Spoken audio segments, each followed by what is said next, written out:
Hi, everyone. Lisa Haven here, and I've got a very intriguing report that you're going to want to hear, and that is this. Earlier today, I turned on the Dan Bongino podcast. He's an amazing conservative commentator.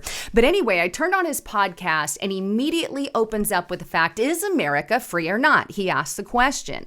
And then he further dives in and says, there's one way for us to really find out if our country is free, and that way is this. Let's compare the United States of America to non-free countries, like Cuba and China and Venezuela and North Korea, countries that have literally been taken over and usurped by communism and Marxist ideologies. Well, in his findings, unsurprisingly, because we all know that we're losing our freedoms here in the United States of America, but in his findings, he found 8 facts that really prove the United States of America is on par with those non-free countries. And trust me, you are going to want to hear this report. But before I dive into it, I just want to remind you, please don't forget to check out my partner at healthwithlisa.com. If you guys have not tried this multi-collagen formula, you should definitely try it. I take it every morning in my coffee. And it's really helped my hair, my skin, my nails, those kinds of things. And if you want that more youthful looking appearance, check out healthwithlisa.com. And I only partner with people that I truly believe in and support. So check it out at healthwithlisa.com. All right. So let's start with the very first thing. One of the hallmarks of non-free countries. The first thing is, in an unfree country, what you will notice in every single one of them is that chaos and crime is everywhere. You have crime blowing up, you have chaos blowing up. Now the question is that happening in the United States of America? The answer, absolutely. These past couple of years, we have had leaders, the likes of AOC, the entire Democrat social justice warriors, if you will, the Democrat Socialists of America, the Rashid Tlaib, the AOC, the Anaya Presley, and there's a whole list of them. All of them are supporting defunding the police, and as a result, crime has exploded.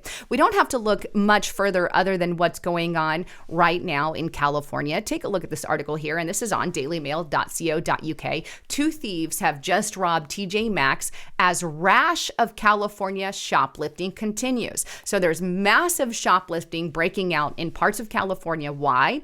Many believe that is due to a law that was passed, or a penal code 459.57. And it was, this one, I believe, goes back to 2014. But this particular penal code is the statute that makes shoplifting a misdemeanor offense in California. So they downgraded the offense, and it says that the section defines shoplifting as entering an open business with the intent of stealing merchandise worth $950 or less. It's punishable by probation, fines, or basically up to 6 months in jail.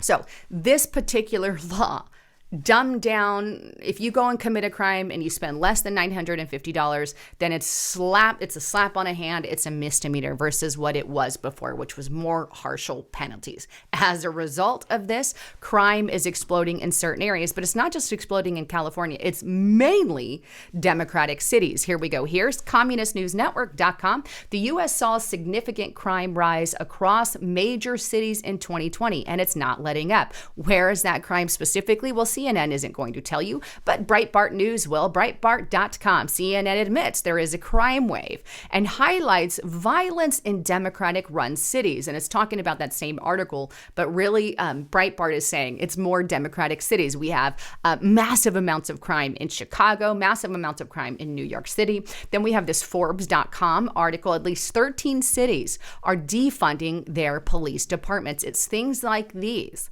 that are causing massive explosions in crime all across the country. So yes, chaos is breaking out and crime is exploding all across the country. Not to mention what's going on with BLM and Antifa, who they want to pretend Antifa doesn't exist, but they do. And both of them are getting bailed out of jail for crimes, and this encourages them to go out and, commit more crimes, right? Second thing, number 2, corrupt law enforcement. That's also in many of these unfree countries all across the globe. So here in the United States of America, do we have corrupt law enforcement? Well, let me take you to some of the corrupt things that the FBI is doing. And here we are, FBI, and I've shown this tweet before on multiple platforms, but here it is. The FBI says family members and peers are often best positioned to witness signs of mobilization to violence. Help prevent it, right? Go USA.gov, visit that, and learn how to spot behaviors and report them. So in other words, the FBI is asking you to report your family and friends. This is blatant corruption of law enforcement, or specifically the FBI. And it's not just the FBI, right? But I'm going to show you and specifically hone in on some of the corruption within the FBI. But they're literally asking people to turn in friends and family members. This only happens in unfree countries, right? Not just that. Let's take a look at some of the corruption that's been happening. Breitbart.com. Giuliani, FBI refused Hunter Biden's hard drives during illegal, unconstitutional raid. So they raid Rudy Giuliani's, the FBI did. It's an unconstitutional, illegal raid, and then they refuse to get real evidence or evidence that they're claiming there with Hunter Biden as legit evidence, and I personally believe that. But they are not accepting that evidence. That's corruption within the FBI, to look at one side and do one thing and not the other. Here's another one here on Washington Examiner. FBI informants had a bigger role in the Whitmer kidnapping plot than they thought. And let me just say this. The FBI, it's now coming out that there might have been, we're still waiting on the information, some kind of extortion with the FBI. As in the FBI, it's one thing for the FBI to infiltrate and find out what somebody is plotting, right? It's another thing for the FBI agent to go in there and have him start the idea of the plot. And that's the question. Was extortion involved? And extortion is illegal. These are some of the things that are happening within the FBI. Let's also remember this. I put this out on a report yesterday as a reminder, but foxnews.com. FBI employees received improper gifts from reporters, routinely leaked to media without authorization, according to an IG report. And those were during Hillary Clinton's email scandal. So here we have the FBI telling people to turn people in. That's corruption. Possible extortion within the FBI. We have them ignoring certain information and paying attention to others. Also, you don't have to look much farther than what went on at the Capitol versus BLM, right? Then we also have them receiving gifts from reporters. This is corruption at a very, very huge level, like what is happening in other countries. Number 3, censorship of dissidents. We all know this is happening. If you're a conservative, a Christian, a patriot, a gun owner, a Trump supporter, then chances are you've already been censored on some platform in some way. And the censorship isn't letting up. In fact, because the media is going along with the Biden administration in regards to the censorship, the Biden administration is now being very loud and very vocal, right, about what they want censored. Here's what I'm talking about. And I've shared this before, but I think it plays really well in the idea that I'm trying to transpire here. And it's Newsweek.com. Biden's administration's admissions, they're flagging content to Facebook sparks fury. In other words, the Biden administration admitted that they're dealing and working with Facebook to censor certain content that they don't like. And content to them is misinformation, aka information that they don't want you to know about. That's what it's been that's what's been happening with all of that. Not only that, we also have this, and this is on foxnews.com. Critics slam Biden's administration reported plan to monitor vaccine misinformation in text messages. Then we have foxnews.com. Tucker's claiming Biden administration deems censorship applicable to private speech. So as I said before, the censorship, which we all know is happening, we all have experienced. They've unmonetized me here on YouTube, and that's why I created restrictedrepublic.com. If you're not there, you need to get there. By the way, I'll just show you that. Here we have restrictedrepublic.com. This is some of the latest videos that I've done on there. But I want to encourage you, get to restrictedrepublic.com. Make sure you're getting the real information of what's happening. And right now, I can get it to you for $5 per month. That rate is going to last for 2 years. Use the code FREEDOM to get but anyhow, the Biden administration is really censoring dissidents, and now they're becoming more vocal because they have the corrupt media backing, which leads me to my next point. The media has to be corrupt, right? And the media has to be a propaganda outlet for the ruling party. Whoever's in charge, they do whatever they say and comply with whatever they want. And that's why I would consider a Facebook a media party. That's why Facebook is complying with the Biden administration, because they're in charge. In fact, I put up an entire report on YouTube. It's also on Restricted Republic, and it's this one here. It's if this isn't seen, it's game over. And I'll put a link up there so you guys can watch this video.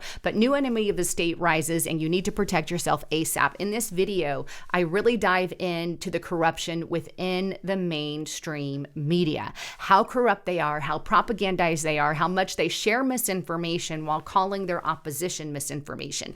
This is evidence of corruption and propaganda within the media. Now, I also want to add to it this Operation Mockingbird. I've shared this before.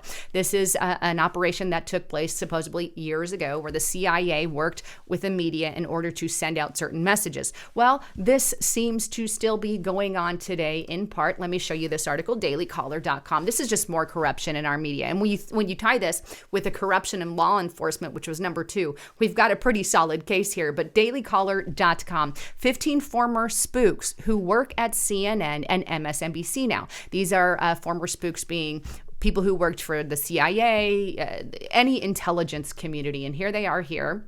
I'm going to scroll down through this article here. We have CNN, James Clapper, Director of National Intelligence under Obama, now works at CNN. We also have Andrew McCabe. He's a former FBI director. CNN announced on Friday that he would serve as their law enforcement analyst. James Baker, an FBI general counsel. He's a CNN legal analyst. Joshua Campbell, FBI aide to James Comey. Asha Renegapa, and excuse me if I butcher that, former FBI special agent leading collusion conspiracy theorist. Stephen Hall, former CIA Moscow station chief. These are all people who are working with or in CNN. Phil Mudd, former FBI and CIA official. He's known for his fiery presentations on CNN. Susan Hennessy, former attorney for the National Security Agency. Samantha, former advisor to the Obama administration. And then we have James Gagliano, former FBI supervisory special agent. On MSNBC, we have John Brennan, former CIA director. We have Frank Fragese, FBI assistant director and counterintelligence, Chuck here. And you guys can read all of these. We have here and we have here. So these are just a piece of some of the people that are working. Here's another one here as well with the mainstream media. So is the mainstream media corrupt, and are they a propaganda mouthpiece? Well, it sure seems that way, especially considering all the spooks that are now working with the mainstream media networks. Number 5, and I'm not going to expand on this because, well, it's YouTube, but 5 is corrupt elections. And the thing here that I'm going to sit on is there's a lot of people who question and don't have secure feelings about what happened with the election. And I think in order to ease a lot of those feelings, that a lot of audits and things need to take place. If we really want the American people to have that faith in our election, then we're going to need to do forensic audits like they're doing in Arizona, Maricopa County.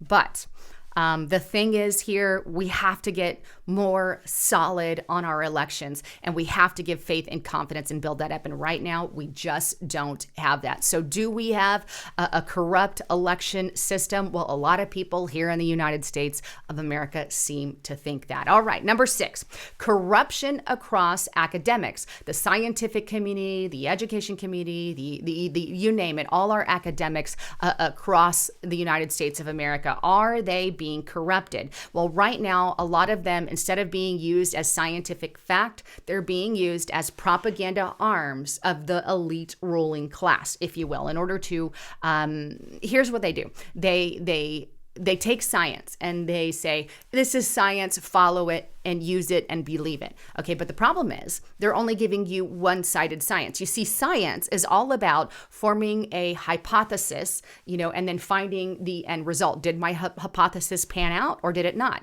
Did my results come the way I wanted, or did it disprove my results? So science can change. It's not always 100%, this is the way it goes and that's it. Well, that's what they want you to believe. So science and academics have become a political weapon to rule over the masses, to get them to do what they want. And when you disagree with their political side, You're called anti-science, and it doesn't matter if you're a doctor, it doesn't matter if you're a leading academic, it doesn't matter if you're a virologist, the creator of the mRNA vaccine, whatnot.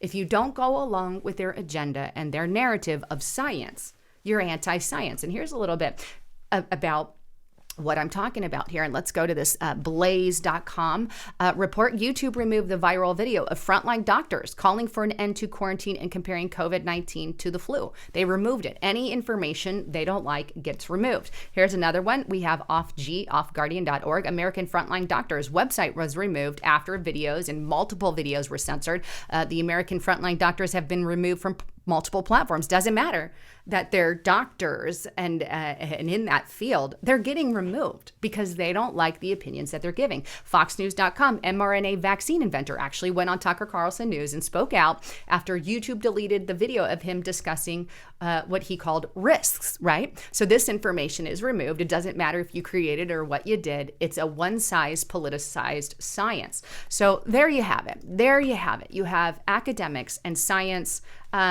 corrupted to the level that they're now propaganda arms for the ruling class. Number 7, ideological subversion. This is really big going on, especially with left-leaning liberals. I'm gonna leave that on. Liberals. I'm sorry. I delete a lot of the bloopers. I should probably make a blooper reel, but liberals. I'm going to call them liberals for now, but the liberal liberals, right? A lot of this is happening because of what they're doing with calling truth a lie and lie truth. Here's what I'm talking about, right? We have this here on Washington Times. Is mathematic racist? California could blaze pathway with woke math. So math is racist, not just math. We have Daily Wire, leftist student activist. Science is racist too, and it should be decolonized. But don't worry, libertyyielding.com. No one else is racist. Streets are racist. So we have pretty much everything under the sun being caused or said to have had some kind of racist slant. We know that they've also said that about certain items, brown bags, milk, cheese, also certain events, names of football, and baseball, or names of sports teams and whatnot. Everything under the sun is racist, and we can never get away from the idea. So what is true has become a lie, or truth is an open-ended discussion. And basically it hinges on whatever ideology they want to push. And so truth can be anything they want it to be, like 2 + 2 = 0, communist core math, for example, but that's what they're doing. And they're really subverting everything, and it's dumbing down the population. It's like George Orwell's 1984, I think doublespeak is what he called it, but it's the dumbing down of our population. Well, this is exactly what happens in other countries who are not free. So ideological subversion. And finally comes the loss of freedoms and constitutional protections here in the United States of America. And I have to say that's already happening. Now we have people begging for face diapers on their face and one-sided science on that. You're only allowed to talk about one certain side. We also have one-side talks on pretty much any topic, but we're seeing critical race theory rise in our schools, which pushes the ideological subversion we just talked about. We're seeing our freedoms being taken away on a daily basis. It's okay now to be locked in our homes. It's okay now to wear things on our faces. It's okay now to stay home and get a paycheck from the government, and you don't have to do anything. You just get the money for free. Meanwhile, businesses are crashing all over the place. So the freedom loss and the constitutional losses are very profound here in the United States of America, to the point where they're calling the Constitution an outdated object that we need to revamp. And revamping it, by the way, means to revamp into a full-fledged communist socialist style regime. That's why the AOCs, the Nancy Pelosi's of the world, won't really condemn what's going on in Cuba, because they want that kind of freedom loss here in the United States of America. And you have to remember, absolute power corrupts absolutely. Anyhow, I'd love to get your thoughts, comments, and concerns. And again, I gleaned those 8 facts kind of with my own slant from Dan Bongino. He listed those today, so I thought I would share those with you because I thought it was really amazing information, and I'll leave a link in the description box below. Anyhow, I'm Lisa Haven, signing out.